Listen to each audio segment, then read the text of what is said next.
바울 사도는 성도가 얼마나 존귀한 위치에 있는지, 신분을 가졌는지 그것을 잘 알았습니다. 그래서 이렇게 고백하고 있습니다. 고린도전서 8장 뒤에 넘기겠습니다. 11절부터 13절입니다. 같이 읽겠습니다. 그러면 내 지식으로 그 약한 자가 멸망하나니 그는 그리스도께서 위하여 죽으신 형제라. 이같이 너희가 형제에게 죄를 지어 그 약한 양심을 상하게 하는 것이 곧 그리스도에게 죄를 짓는 것이니라. 그러므로 만일 식물이 내 형제로 실족게 하면 나는 영원히 고기를 먹지 아니하여 내 형제를 실족지 않게 하리라. 자, 구원받은 성도는 그리스도께서 위하여 죽으신 형제입니다. 형제에게 죄를 짓는 것은 곧 그 형제를 피를 흘려서 값을 주고 사신 그리스도에게 죄를 짓는 거라는 겁니다. 바울 사도는 그것을 잘 알고 있었습니다. 성도가 얼마나 높은 위치에 있는지, 얼마나 존귀한 존재인지, 그리고 얼마나 그 특권과 건세와 영광이 큰지를 잘 알고 있었습니다. 그래서 13절에 말하기를 비록 내가 고기를 먹을 수 있지만 그 성도에게 해가 되고 성도의 양심을 상하게 하고 성도를 실족케 하는 거라면 내가 마땅히 할 수 있는 권리까지 포기하겠다고 했습니다. 그것이 성도의 위치와 종기를 아는 사람의 마땅한 태도입니다. 다윗이 그랬습니다. 다윗은 사울에게 계속 쫓김을 당했고 계속 사울은 다윗을 죽이려고 쫓아다녔습니다. 그런데 다윗은 그렇게 철저하게 쫓겨다니면서도 사울을 죽일 수 있는 기회가 2번이나 있었습니다. 그런데 왜 안 죽였습니까? 이유가 딱 하나입니다.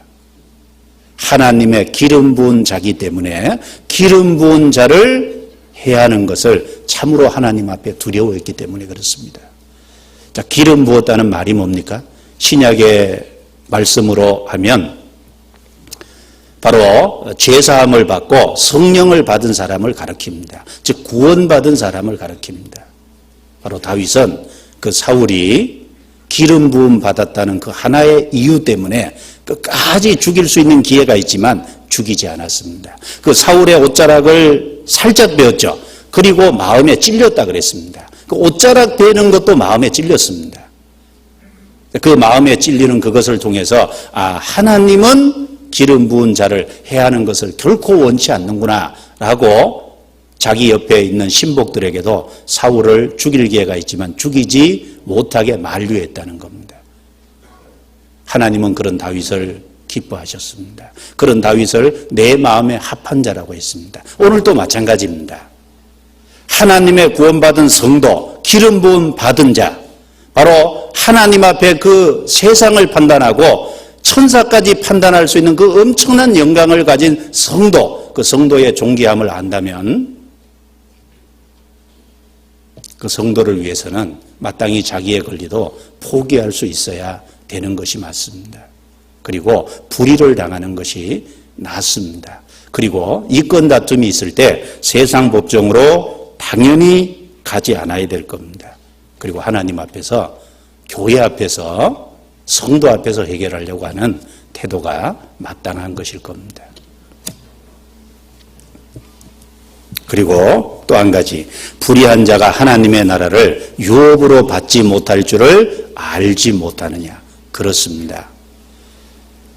자, 고린도 성도들 중에는 우리가 고린도전서 6장 9절부터 11장 그 읽는 내용 속에 10가지 제목이 나옵니다. 그 10가지 죄 가운데 있었던 사람들입니다. 그런데 거기서 예수 그리스도의 이름과 성령의 거룩하게 하심을 따라서 그들은 죄 씻음과 거룩해 하고 의롭다 함을 받은 사람들입니다.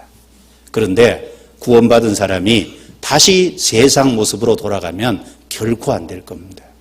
세상 모습으로 돌아간다면 반드시 하나님의 징계를 받게 될 겁니다. 하나님의 나라는 거룩한 나라입니다. 여러분, 천국은 밤이 없습니다. 밤이 없다는 그 말씀 속에 성경 전체에 보면 밤이 고난으로 나오죠. 고난이 없다는 말도 되고 밤은 어둠입니다. 죄를 얘기하기도 하죠. 죄를 짓는 자는 밤에 짓고 그랬습니다. 천국은 어둠이 없습니다. 그래서 요한계시록 21장 27절에 무엇이든지 속된 것이나 가증한 일 또는 거짓말하는 자는 결코 그리로 들어가지 못하되 오직 어린 양의 생명책에 기록된 자들뿐이라. 그렇습니다. 천국은 거룩한 곳입니다. 구원을 받은 사람은 그 주님의 피로 죄 씻음을 받고 거룩게 된 사람들입니다. 그리고 거룩한 삶을 살아가야 될 사람들입니다. 그래서 사도행전 2장 40절에 너희가 이 패역한 세대에서 구원을 받으라 라고 말씀했습니다.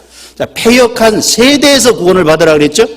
죄를 용서받았을 뿐 아니라 이 패역한 세대에서 구원을 받으라. 무슨 말씀입니까? 이 패역한 세대에서 구별되라 그 말입니다. 죄에서 구원을 받았다면 당연하지만 이 죄 많은 세상에서 구별돼야 됩니다.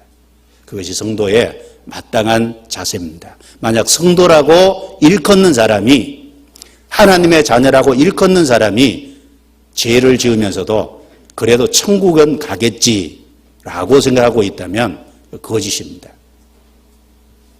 그 마음이 구원받지 못한 사람의 마음입니다. 성도는 결코 그런 마음을 품지 않을 겁니다.